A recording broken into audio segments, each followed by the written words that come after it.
میرا خیال ہے کہ اگر میں کھل کے بات کروں تو اس وقت جو موجودہ لیڈرشپ ہے پاکستان آرمی کی یا جو موجودہ پاکستان آرمی ہے اس کا اور اس کے درمیان اور پی ٹی آئی کے درمیان ایک بیانیے کی جنگ چل رہی ہے پچھلے کئی سالوں سے، یہ ہم سب کو پتہ ہے. اور یہ بات بھی درست ہے کہ پی ٹی آئی کی جو بیانیہ بنانے کی طاقت ہے وہ بھی کسی سے ڈھکی چھپی بات نہیں ہے. ابھی تھوڑی دیر پہلے اسی پروگرام میں بات ہو رہی تھی ان کے سوشل میڈیا کی. اور پی ٹی آئی وہ جماعت ہے جس نے پاکستان میں سوشل میڈیا کے ذریعے بیانیہ بنانے کا آغاز کیا اور پھر اسی طرح آئی ایس پی آر نے بھی کیا. تو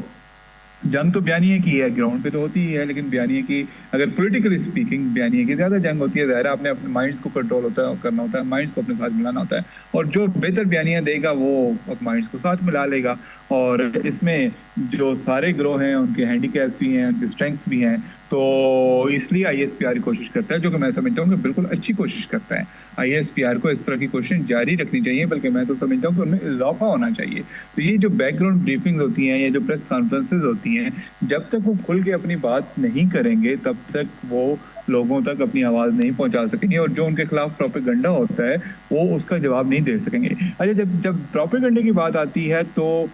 کچھ تو تنقید ہوتی ہے اور کچھ انتہائی جھوٹا اور رف قسم کا پروپیگنڈا ہوتا ہے. ظاہر ہے دشمن فورسز تو ہیں، انڈیا ایک سائڈ پہ بیٹھا ہوا ہے، افغانستان دوسری سائڈ پہ بیٹھا ہوا ہے، اور بدقسمتی سے پاکستان کے اندر بہت سارے ایسے لوگ ہیں. دیکھیں، اختلاف کرنا ہر کسی کا حق ہے، اختلاف ہر کسی کو کرنا چاہیے، اپنے حق کے لیے آواز بھی اٹھانی چاہیے. زیادتیاں بھی ہوتی ہیں،